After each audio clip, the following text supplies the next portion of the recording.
Laser laser के बारे में आगे ये पूरा चैप्टर जो है वो एक्सप्लेन किया जा रहा है। Journal is a daily record of all business transaction.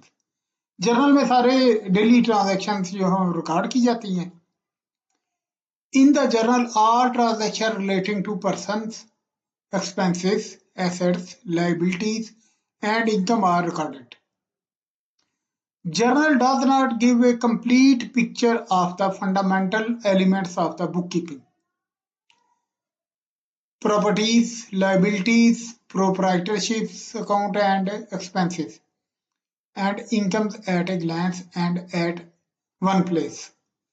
Journal में हम पूरे कारोबार की पूरी जो है एक तस्वीर, एक नक्शा, एक उसमें जिसमें समरी, इसमें पोजीशन का पता चल रहा हो, वो हमें जर्नल में नजर नहीं आती।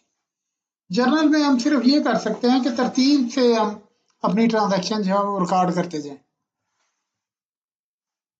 अब business transaction being recurring in nature, number of entries are made for a particular type of transaction such as sales, purchases, receipt and payments of cash, expenses, etc. throughout the accounting year. अब cell की transaction, purchases की, receipt की, payment की, expenses वगैरह की transaction जो है वो पूरा साल होती रहती है। अब जब जर्नल बना रहे हैं तो वहां पे ये होता है कि सेल की ट्रांजैक्शन आई है, हो सकता है साथ ही एक्सपेंस की ट्रांजैक्शन आ गई हो, साथ ही परचेज की ट्रांजैक्शन आ गई है, साथ ही कोई पेमेंट आपने की है, और उसके बाद फिर सेल की शुरू हो गई है, फिर आपने सेल रिटर्न कर दी है, फिर परचेज रिटर्न हुई है, फिर परचेज हो गई है। यानी तरतीब से एंट्रीज नहीं आ रही होती, जिस तरह वो अक्कर हो रही होती हैं वैसे वैसे वो ट्रांजैक्शन जर्नल में आ रही होती है। The entries are therefore scattered over in the journal. Journal में वो मुंतशिर होती हैं। In fact, the whole journal will have to be gone through to find out the combined effect of various transactions or a particular account. In case at any time a businessman want to know how much he has to pay to the supplier, creditor of the goods. अब journal में तो scattered entries होती हैं, लेकिन businessman तो चाहता है ना कि वो उसको पता चले कि सप्लायर को, क्रेडिटर्स को, जो जिनसे चीजें माल ली हैं उनको हमने पेमेंट कितनी की है। हो मच ही हैज टू पे, कि उसने कितना उनको पे करना है। इसी तरह वो देखना चाहता है कि जब कस्टमर से कितने पैसे आए हैं, टोटल अकाउंट रिसीवेबल कितने हैं, एक एक कस्टमर से कितने कितने पैसे आए हैं, उनके अलग अलग अकाउंट बना के वो देखना चाहता है। What is the total amount of purchase and sale made during a particular period. Sale और परचेज पूरे पीरियड में कितनी हुई है, उसमें सेल रिटर्न भी आ रही होती हैं, परचेज में आ रही होती है, परचेज रिटर्न भी आ रही होती हैं, लॉस ऑन थेफ्ट भी हो रहे होते हैं, लॉस ऑन ट्रांसट भी होते हैं, डिस्काउंट वगैरह भी आ रहे हैं, इस तरह की सारी चीजें उसके अंदर आ रही है। साथ में देखना चाहता है how much cash he has spent incurred on various items of expenses such as salaries, rent, carriage, stationery. हर जो एक्सपेंस किया गया वो समरी में देखना चाहता है कि सैलरीज कितनी है, पूरे साल का रेंट कितना है, कैरेज कितना दिया है, स्टेशनरी कितनी की है, इलेक्ट्रिसिटी बिल कितने हैं, वो एंटरटेनमेंट वगैरह के बिल कितने हैं, वो सारी चीजें देखना चाहता है। What is the amount of profit और loss made during a particular period. और सबसे जो अहम चीज है वो ये देखना चाहता है कि प्रॉफिट और लॉस उसको पूरे पीरियड में कितना हुआ है। What is the financial position of the unit on a particular date. और बिजनेस की फाइनेंशियल पोजीशन क्या है, यानी बैलेंस शीट देखना चाहता है, एसेट कितने हैं, लायबिलिटीज कितने हैं, इनकम कितनी हुई है। हत्ता कि अब तो वो देखना चाहता है month wise profit and loss देखना चाहता है, मंथ वाइज पोजीशन बिजनेस की देखना चाहता है, क्योंकि ये सारी चीजें अब कंप्यूटराइज हो गई हैं तो उसमें ये समरी ज्यादा बेहतर देता है। The mentioned information cannot be easily gathered from the journal itself because the detail of such information is scattered all over the numerous journal। पीछे भी बताया कि ये हर किस्म की जो इंफॉर्मेशन उसको चाहिए वो जर्नल से इजीली वो ले ही नहीं सकता, क्योंकि ये मुख्तलिफ जगह पे स्कैटर्ड होती है जर्नल में। It is thus of dire need to get a summarized groupy record of all of the transactions relating to a particular person or a thing or an expenditure to make a managerial decision. अब ये उसकी बहुत ज़्यादा ज़रूरत होती है कि वो समराइज कर करके देखे कि ट्रांजैक्शन क्या हुई है, जो पीछे मैंने मेंशन भी की थी कि पर्टिकुलर पर्सन को कितने पैसे लेने हैं, कितने देने हैं, कितनी चीज़ें आई हैं, कितने एक्सपेंडिचर हुए हैं, मैंने और उससे वो प्रॉफिट एंड लॉस कितना हुआ है, फाइनेंशियल पोजीशन क्या है, और उसी से वो मैनेजरियल डिसीजन करेगा. The mechanics of the collecting, assembling, and summarizing all transactions of similar nature at one place can better be served by a book known as a ledger. That is classified head of accounts. इसमें मुख्तलिफ head होते हैं account के. अब देखें, salaries के सारे खर्चे अगर हम सैलरीज के डाल रहे हैं तो हम उसे कहेंगे सैलरीज का लेजर या सैलरीज अकाउंट. रेंट के जितने भी खर्चे हो रहे हैं वो रेंट के हमने एक पेज बनाया हुआ है, एक अकाउंट बनाया हुआ है, उसके अंदर लिखते जा रहे हैं, वो रेंट अकाउंट हो गया. अब इसी तरह आपके जो है सेल के लेजर हैं, अकाउंट रिसीवेबल के आपने एक अलग अलग पेज बनाए हुए हैं, मुख्तस किए हुए हैं अपनी अकॉर्डिंग टू द ट्रांजेक्शन, ताकि जो परचेज रजिस्टर है या सेल रजिस्टर है वो तो इतने उन्होंने अलग से ही किए होते हैं, उनको अलग से बुक्स बनाई होती है. तो वो सारी चीजें जो हैं वो लेजर कहलाएंगी. जर्नलाइज में तो सिंपल सिंपल हम लिखते जा रहे होते हैं. जर्नल को रोजनामचा भी कहते हैं, जो उर्दू में कुछ लोग कह रहे होते हैं कि रोजनामचा है जी. वो रोजनामचे में जो आ रहा है, जो जा रहा है, वो जो ईच एंड एवरीथिंग वो ट्रांजैक्शन लगाते जाते हैं, और वही रोजनामचा उठा के वो अकाउंटेंट को देते हैं. अकाउंटेंट फिर अपने अपने हेड में वो डालता रहता है. सैलरीज को सैलरीज में डाल लिया, खर्चे को खर्चे में डाल लिया, उसने पीछे हेड को खोले होते हैं, पेज रखे होते हैं, पेज मुख्तस किए होते हैं, उनको लेजर कहते हैं.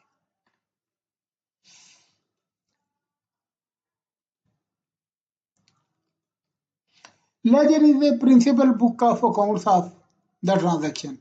It is rightly called as the king of book. ये पूरी किताबों के का बादशाह होता है लेजर जो है. अभी ये देखें, अगर 1000 उसके कस्टमर हैं तो 1000 उसने कस्टमर के लेजर खोले, और उनके लिए उनके बाद एक कंट्रोल अकाउंट खोल लिया, उसका नाम रख लिया अकाउंट रिसीवेबल. तो वहां पे इनकी सबकी ट्रांजैक्शन एक एक गई, तो ये एक किस्म का समझ ले किंग बन गया अकाउंट रिसीवेबल. वो ओवरऑल समरी बताएगा कि हमने मार्केट से पैसे कितने लेने हैं. इसी तरह जो इलेक्ट्रिसिटी के बिल हैं, अगर 4 उसके मीटर लगे हुए हैं तो वो ग्रुप बना लेता है. अलग अलग वो लेजर बनाता जाता है, एक ग्रुप अकाउंट में उसको टोटल उसका दे रहा होता है. अब तो कंप्यूटराइज जब हम बना रहे होते हैं तो वहां पे तो इतना आसान हो गया है कि हम एक हेडर अकाउंट खोल लेते हैं, उसका नाम रख लेते हैं बिफर द टेलीफोन बिल्स. अब नीचे हमने उनके लेजर खोले होते हैं, एक एक टेलीफोन के नंबर के हिसाब से हमने लेजर खोला होता है. इसी तरह इलेक्ट्रिसिटी के खोले होते हैं, इसी तरह अकाउंट रिसीवेबल के खोले होते हैं, अकाउंट पेएबल के खोले होते हैं, और उनके हेड्स जो है वो अलग-अलग बन रहे होते हैं, और सबका टोटल जो है समरी होके वो मेन अकाउंट में जा रहा होता है. तो ये सारी चीजें जो हैं ये किंग्स ऑफ बुक्स हैं. Ledger is a set of accounts. Ledger contains of various personal, real, and nominal accounts in which all business transactions of the entity are recorded. The main function of the ledger is to classify and summarize all the items appearing in journal and other books of original entry under appropriate head sets of accounts, so that at the end of the accounting year period, each account contains the complete information of all transactions relating to it. ये definition है, ये पेपरों में आ जाती हैं, इसको थोड़ा याद कर लें, क्योंकि ये समझने में तो आपको समझ आ गई है कि हमने हर ट्रांजैक्शन को एक अलग पेज रखा हुआ है, एक उसका हमने एक बुक रखी हुई है, तो उसको हम लेजर कहते हैं. तो लेजर के जब हम बैलेंस करेंगे तो वो बैलेंस करके हम ट्रायल बैलेंस में ले जाएंगे, ट्रायल बैलेंस से फिर प्रॉफिट एंड लॉस और बैलेंस शीट, ये फ्लो बन रहा होता है. लेकिन जब पेपर आपने देने हैं तो वहां पे आपको डेफिनेशन लिखनी पड़ती है, इसलिए ये थोड़ी डेफिनेशन आप याद कर लें. ये एक कंप्रीहेंसिव डेफिनेशन इसके अंदर लिखी हुई है. Ledger therefore is a collection of accounts and may be defined as a summary statement of all the transactions relating to a person, assets, expenses, or income which have taken place during a given period of time and shows their net effect. इनके balance करेंगे और वो हमें net effect show करेंगे। ये भी एक definition है लेजर के बारे में। ये पेपरों में आ रही होती हैं कि लेजर्स के बारे में लिखें, तो आप यहाँ से इसको 2-3 दफा पढ़ लें, देख लें, सुन लें और उसको अपने अल्फाज में लिख दें, तो ये आपके सवाल जो हैं वो हल हो जाएंगे। Relationship between journal and ledger journal. Journal and ledger are the most useful books kept by a business entity. The points of distinction between the two are given.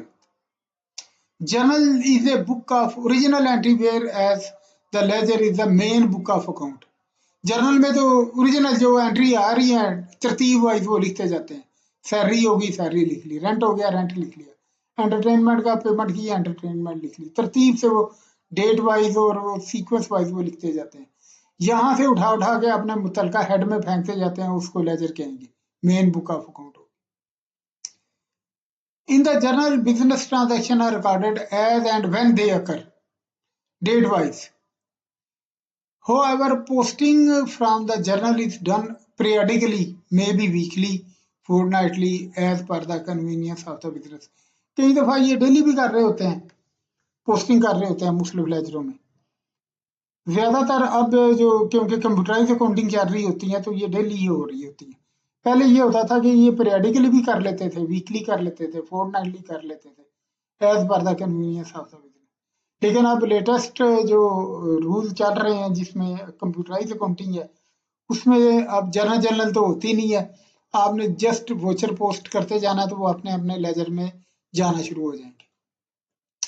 The journal does not disclose the complete position of the account. अब देखें journal, ये इसी जो मेरे lecture आ रहे हैं उसमें आप MYOB के बारे में भी ना लेक्चर आ रहे हैं मेरे। MYOB को मैंने बड़ा डिफाइन किया, उसके अंदर काफी लोगों को मैंने अकाउंट्स बना के दिए। अब जितने भी उसके अंदर अकाउंट्स बनाए हैं, जितने भी वो प्रॉफिट एंड लॉस देख रहे होते हैं, वो मैक्सिमम लोग जो हैं वो बिजनेसमैन इतने पढ़े लिखे नहीं होते। पता कि उर्दू में जो बंदा चला रहा है उसे क्या पता है कि अकाउंटिंग के रूल क्या हैं, लेकिन वो मुकम्मल वोचर हम डाल रहे होते हैं तो वो मुकम्मल पिक्चर जो है वो सॉफ्टवेयर दिखा रहा होता है। वो खुद से ही उसके लेजर बना रहा है, खुद से ही उसके बैलेंस कर रहा है और सारा कुछ खुद से ही हो रहा होता है। उसके अंदर ऑटोमेटिक फार्मूले लगे होते हैं सॉफ्टवेयर के अंदर, वो हमने सिर्फ वोचर डालने हैं, वो करता जाएगा काम बाकी। The journal does not disclose the complete position of an account. On the other hand, the ledger indicates the position of each account, debit-wise or credit-wise, as the case may be. Debit-wise अगर balance है वो बता देगा, credit-wise balance है वो दिखा देगा। तो लेजर जो है वो एक किस्म की एक समरी दिखा देता है। तो ये वेरी वेरी इंपॉर्टेंट, ये इसीलिए इसको किंग ऑफ अकाउंटिंग कहते हैं। In this way the net position of each account is known immediately. Ledger के साथ साथ बैलेंस हो रहे होते हैं तो साथ साथ हमें उसकी पोजीशन का भी पता चल रहा होता है। तो रनिंग बैलेंस वाले लेजर भी आगे मैं बताऊंगा और टी काउंटिंग वाले लेजर भी बताएंगे, क्योंकि दोनों स्टाइल के जो है पेपरों में आते हैं। जो कुछ जो हमारे जो इंडियन बुक्स ऑफ अकाउंट्स हैं वहाँ पे टी अकाउंटिंग चलती है, तो जो ब्रिटिश अकाउंटिंग है वहाँ पे वो स्टेटमेंट अकाउंटिंग चलती है, उसमें जो साथ साथ ही रनिंग बैलेंस चल रहे होते हैं। The record of transaction in the journal is in the form of journal entries, whereas the record in the ledger is in the form of an account. Very very important definition है कि जो journal में हम उसको दर्ज कर रहे होते हैं उसको जर्नल एंट्रीज कहेंगे, और अगर हम लेजरों में उसको उठा उठा के अपने मुतलका लेजर में कर रहे हैं तो कहते हैं फॉर्म ऑफ एन अकाउंट, कि किस अकाउंट में है, किस अकाउंट में है, किस अकाउंट में है, इस तरह करके वो चल रही होती है entry.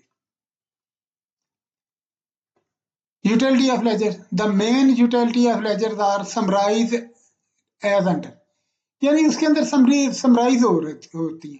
It provide complete information about all accounts in one book. एक ही बुक पे आप वो मुकम्मल उसकी समराइज पोजीशन बता रहा होता है, साथ ही बैलेंस उसके रनिंग बैलेंस चला रहा होता है। It enable the ascertainment of the main item of revenue and expenses. इसी से हमें रेवेन्यू एक्सपेंसेस का भी पता चल रहा होता है। It enable the ascertainment of all the value of the assets and liabilities. Asset और लायबिलिटीज की वैल्यूज का भी पता चलता रहता है कि ये कि क्या है, वरना तो जनरल जनरल में तो हमें पता ही नहीं चलता। हजारों एंट्रीज आ रही होती हैं, वहां पे किसी चीज की कोई समझ नहीं आती कि वो कैसे है। जनरल जनरल जो है वो इसको हम सिर्फ ये कह लें कि एक जो उर्दू में हम कह लेते हैं कि रोजनामचा है, जिसमें हम बस एंट्री डालते जाते हैं और डाल के आगे अकाउंटेंट को देते हैं, वो उसके साथ वो उसको पोस्टिंग करता जाता है। अब जब वो मुतलका अकाउंट में लिखता है तो उसको हम पोस्टिंग भी कहते हैं, उसने पोस्टिंग कर दी। It facilitate the preparation of final account. Ledger से ही हमें फाइनल अकाउंट जो है वो बनाने आसान होते हैं। इनके बैलेंस उठा लेते हैं, इनके बैलेंस उठा के हम ट्रायल बैलेंस बनाते हैं, ट्रायल बैलेंस से फिर प्रॉफिट एंड लॉस और बैलेंस शीट बन जाती है। Format of the ledger account. A ledger account can be prepaid in one of the following two forms. Form number one है, ये टी अकाउंटिंग है। ये देखें, यहाँ पे डेबिट लिखा है, यहाँ पे क्रेडिट लिखा है, दरमियान में एक लाइन लगा ली, यहाँ पे डेट लिखा है, यहाँ पर भी डेट लिख लिया, यहाँ पे पार्टिकुलर लिखा है, यहाँ पर भी पार्टिकुलर। ये जर्नल फोलियो नंबर, ये जर्नल फोलियो नंबर, अमाउंट और अमाउंट। अच्छा, अब ये जर्नल फोलियो नंबर क्या है? अगर तो हम जर्नल जर्नल भी बना रहे हैं तो वहां पे जो पेज नंबर चल रहे होते हैं वो यहाँ पे लगाते जाते हैं, लिखते जाते हैं। देखिए यहाँ पे अगर एंट्री आ रही है जर्नल फोलियो नंबर अगर 50 है, तो यहाँ पे अगर 50 लिखा होगा तो हमें उस एंट्री को तलाश करना, अगर कोई उसमें देखना है तो हम जर्नल जर्नल में जाके 50 नंबर एंट्रीज को देखेंगे, पेज नंबर 50 को देखेंगे, वहां पे ये एंट्री हमें नजर आ रही होगी। इसकी डेबिट क्रेडिट और सारे इनिशियल वगैरह जिसने किए हैं सारा कुछ वहां पे लिखा हुआ नजर आ रहा है। अब ये रनिंग बैलेंस है, इसमें डेट आ गई, पार्टिकुलर आ गई, जर्नल फोलियो उसी तरह। अब डेबिट क्रेडिट और बैलेंस दे दिए। अब यहाँ पे ना, यहाँ पे ये जो अभी ये उसने डेबिट क्रेडिट और बैलेंस दे दिए, लेकिन जो अकाउंट चल रहे होते हैं, मसलन ये डेबिट है ना, अगर उसकी नेचर ऑफ अकाउंट की डेबिट है तो इसका बैलेंस डेबिट ही रहेगा। एक्सपेंस है तो उनके बैलेंस डेबिट रहेंगे। अगर एक्सपेंस का बैलेंस क्रेडिट हो जाते हैं तो वो प्रिंसिपल एरर की है। तो ये जो है ये वाला डेबिट क्रेडिट नहीं लिख रहे होते हैं, simple date particular journal folio, एक हिस्सा डेबिट, उसके दूसरे अकाउंट में दूसरा हिस्सा क्रेडिट, तो उसके आगे बैलेंस लिखते जाते हैं, ये रनिंग बैलेंस होते हैं। जो कंप्यूटराइज अकाउंटिंग चल रही होती है आजकल, उसके अंदर यही रनिंग बैलेंस चल रहे हैं, वहां पे टी अकाउंटिंग नहीं चलती। टी अकाउंटिंग के अगर कंसेप्ट देखने हैं आपने, अगर कंप्यूटराइज अकाउंटिंग में, तो टैली अकाउंटिंग के अंदर ये टी अकाउंटिंग के कंसेप्ट भी हैं, लेकिन साथ रनिंग अकाउंट के कंसेप्ट भी हैं। टैली अकाउंटिंग जो है वो इंडियन सॉफ्टवेयर है, उसके अंदर ये कंसेप्ट इसी तरह के दिए हुए हैं। लेकिन जितने भी अमेरिकन सॉफ्टवेयर हैं या लेटेस्ट सॉफ्टवेयर आ रहे हैं, जो MYOB है, क्विक बुक प्रो है, PT वगैरह, उनके अंदर फॉर्म 2 के लेजर बने होते हैं, डेबिट क्रेडिट बैलेंस साथ ही नजर आ रहा होता है। अब थोड़ा सा मजीद इसको पढ़ लेते हैं। डेबिट द रिसीवर है, क्रेडिट द गिवर। ये पीछे भी एक लेक्चर में मैंने ये डेफिनेशन वहां पर भी बयान की है, अब दोबारा लेजर समझाने के लिए उसको दोबारा से लेकर आया हूँ। If R pays ₹100 to L, the farmer is giver and the letter is the receiver. Hence, in R book debit L, the receiver, by ₹100, and in L books credit R, the giver, by ₹100। अब देखिए R अपनी किताब कैसे बनाएगा। R ने R pays 100 to L, यहां तक है एंट्री है, पूरी एक एंट्री। एल का अकाउंट लिखता है एल, क्योंकि ये उधार है एंट्री, उसके भी पेमेंट वगैरह आई थी, तो एल अकाउंट को उसने डेबिट किया और कैश उसने पेमेंट कर दी उसको। अब यहाँ पे आर ने एल के अंदर जब खाते बनाने हैं, उसके लेजर बनाने हैं, तो वो सबसे पहले चले जी कैश बुक बनाता है। टी अकाउंट लगाई,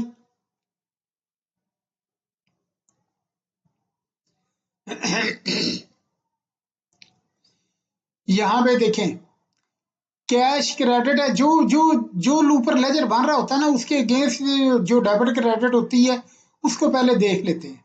कैश क्रेडिट है, यहाँ पे क्रेडिट में अमाउंट लिखे, और किससे क्रेडिट है, नरेशन किया एल से, यानी इसका मतलब है ये पेमेंट की है एल को। क्रेडिट बैलेंस का मतलब कैश गया है, तो किसको गया, एल को। अब साथ ही हमने एल का खाता भी अपने अंदर बना के रखा हुआ है, जो उसके पैसे देने लेने थे वो सारा उसके अंदर लिखा हुआ है। अब देखिए यहाँ पे टी अकाउंट लगाई, ये लेजर है, एल का लेजर, हमने एल का अकाउंट बना लिया।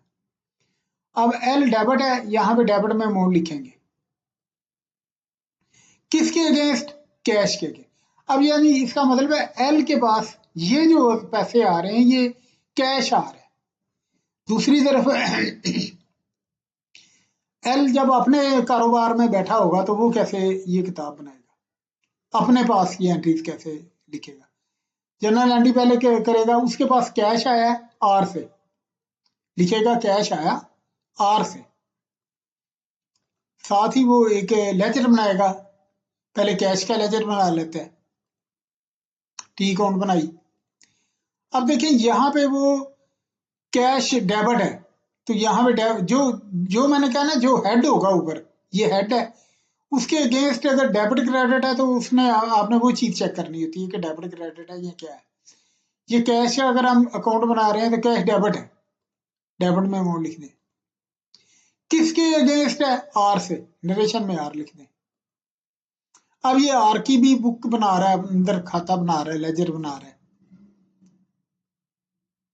टी अकाउंट लगाई, उसी तरह लेजर बना हुआ है। अब देखिए आर क्रेडिट है, यहाँ पे आर वैसे टाइटल में आ गया, और आर क्रेडिट है, यहाँ पे उसने क्रेडिट में अमाउंट लिख दी आर की, तो नरेशन में उसने कैश दे दिया था। दोबारा इसको प्रीवियस करके ना दोबारा देखते, दोबारा समझ लें। Debit the receiver, credit the giver. अगर आर पे करता है एल को, यहां तक एंट्री है, आर ने एल को पेमेंट की, साथ ही इसने लेजर बनाया, पहले कैश का बना लिया, कैश का लेजर है, उसके अंदर लिखा कि पेमेंट हुई है, कैश के अंदर क्रेडिट पेमेंट हुई है एल को। साथ ही एल की किताब बनाई, उसने कहा कि एल की किताब में एल के पास डेबिट हुआ था कैश, एल के पैसे जो थे वो कम होने शुरू हो जाएंगे। अब यहां तक कि जो है आर एल जो है अपने अंदर किताबें बना रहा था, तो उसने क्या किया, उसने इस तरह किया कि उसने कहा कि कैश मेरे पास आया आर से। जब उसने लेजर बनाया तो कैश का लेजर, जब उसने कैश का खाता बनाया या अकाउंट बनाया, तो वो यहाँ पे लिखेगा कैश डेबिट है 100 से, कहाँ से आए पैसे, आर से। और आर की किताब जब उसने अंदर बना के रखी हुई है आर का अकाउंट, कि उसका भी लेना देना वहां पे दर्ज हो, तो आर देखें क्रेडिट है 100 रुपए से, नरेशन में कैश लिख दिया। तो ये एक पूरा कंसेप्ट है इसके अंदर लेजर बनाने का। हमने जर्नल एंट्री देखनी होती है, उसमें से टाइटल लिखना होता है, अगर टाइटल में चीज डेबिट है तो डेबिट में अमाउंट लिखते हैं, और नरेशन में वो क्रेडिट वाली साइट लिखते हैं। एक्सपेंसेस और लॉस के बारे में देखते हैं जी। If the rent of rupees is received by landlord from tenant, यहां तक है। क्रेडिट रेंट है, ये इसको बाद में दे। अब लैंडलॉर्ड क्या करेगा, जर्नल एंट्री बनाएगा। देखिए यहां तक एंट्री पढ़े, if rent 200 is received by landlord, इसका मतलब एज ए रेंटल इनकम, ये टेनेंट से उसको रेंटल इनकम आई है, तो उसने लिखा कैश अकाउंट डेबिट, कैश उसके पास आया, और रेंटल इनकम क्रेडिट। अब लाइन लगाई, लेजर बनाएगा, पहले देखिए कैश का लेजर बनाएगा, टी अकाउंट बना लिए पहले। देखिए कैश डेबिट है, यहाँ पे डेबिट में अमाउंट लिखेगा, और नरेशन में लिख देगा रेंटल इनकम। इसी तरह रेंटल इनकम में डेबिट क्रेडिट लेजर बनाया, रेंटल इनकम में 200 रुपया क्रेडिट है, क्रेडिट में लिखा, और नरेशन में कैश लिख दिया। और दूसरी तरफ है जो टीनेट है वो अपनी किताब में क्या बनाएगा, जनरल एंट्री कहेगा कि उसको रेंटल इनकम देनी पड़ गई है, उसको पैसे देने पड़ गए, ये बेसिकली जो उसने उधर दिए है ना रेंटल इनकम, ये उसका लॉस है। और कैश क्रेडिट, लेजर बनाएगा, कैश अकाउंट बनाएगा। अब देखिए कैश क्रेडिट है, क्रेडिट में लिख दिया। रेंट, रेंट में टी अकाउंट पहले बना ली, टी अकाउंट लेजर ये 200 रुपया यहाँ पे लिखा,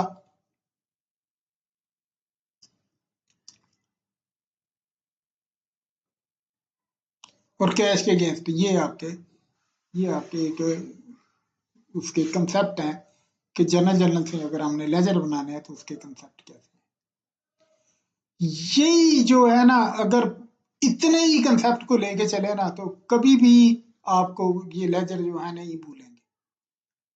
इसके अंदर मुकम्मल कंसेप्ट हैं, ये पहले भी जब पहले लेक्चर मैंने दिए थे तो वहां पर भी ये स्लाइडें मैंने लगा के एक्सप्लेन की थी। अब ये दोबारा से इनको मैं यहाँ पर भी लेकर आया हूँ और ये यहाँ पे दोबारा भी एक्सप्लेन कर दी। रजिस्ट्रेशन नंबर है, एक बुक से ली थी मैंने। देखिए purchase stationery, paid salaries, paid wages, paid rent. तो जर्नल एंट्री क्या करेंगे, जर्नल एंट्री में ये हो गया, ये देखें stationery debit, salary debit, wages debit, rent debit और कैश क्रेडिट। अब ये जब देखिए स्टेशनरी का अकाउंट बन रहा होगा तो उसकी टी के अंदर 1000 रुपये आएगा, ना कि ये कैश यहाँ से देख देख के उठा के लगाते जाएंगे। सैलरीज में 7000 है, 7000 ही लगेगा कैश। वेजेस में 600 है, 600 ही लगेगा। और रेंट में 1200 है, 1200 लगेगा। ये टोटल जो है ये कैश बुक के अंदर जाके ये वहां पे रिफ्लेक्ट होगा कैश के लेजर के अंदर। कैश के लेजर के अंदर क्रेडिट करेंगे इन तीनों के मद से, तो वहां पे ये इसका टोटल करेंगे तो यही आ रहा होगा। देखिए इलस्ट्रेशन में गुड सोल्ड टू रावी है, on credit on 1 April, transaction in the journal and journal entry देते हैं। Sold good to Ravi, Ravi को हमने चीजें बेची, अकाउंट रिसीवेबल है 1000 रुपए की, रावी का अकाउंट बनाया, सेम वही इसी तरह T accounting ledger folio debit और क्रेडिट वो टी लगा दी। अब देखिए रावीज जो है वो डेबिट है, ये रावीज में डेबिट लिखा, किसके अगेंस्ट डेबिट है, सेल के अगेंस्ट। और जब सेल का अकाउंट बना रहे हैं तो सेल क्रेडिट है, किसके अगेंस्ट नरेशन में, रावीज अकाउंट आ जाए। ये वही पीछे जो इलस्ट्रेशन मैंने बताई है वो थोड़ा सा उसको ऐसे इस फॉर्मेट, वहां पे तो सिर्फ टी लगा के किया था ना, यहाँ पे इस जर्नल जर्नल बना लिया प्रॉपर फॉर्मेट में, और लेजर के फॉर्मेट भी जरा सही कर दी। अब स्टेशनरी अकाउंट वो पीछे जो इलस्ट्रेशन आ रही थी उसमें देखें स्टेशनरी हमने डेबिट की हुई है कैश अकाउंट के अगेंस्ट, सैलरीज जो है वो डेबिट की है कैश के, रेंट डेबिट है कैश से, वेजेस डेबिट है कैश से। और अगर कैश का अकाउंट बना रहे हैं तो कैश के अकाउंट में वो स्टेशनरी भी आ गया और सारा इसका टोटल करेंगे तो वही आएगा जो पीछे इलस्ट्रेशन जो थी हमारी इसके अंदर ये टोटल था। ये सारा उसी की एक्सप्लेनेशन।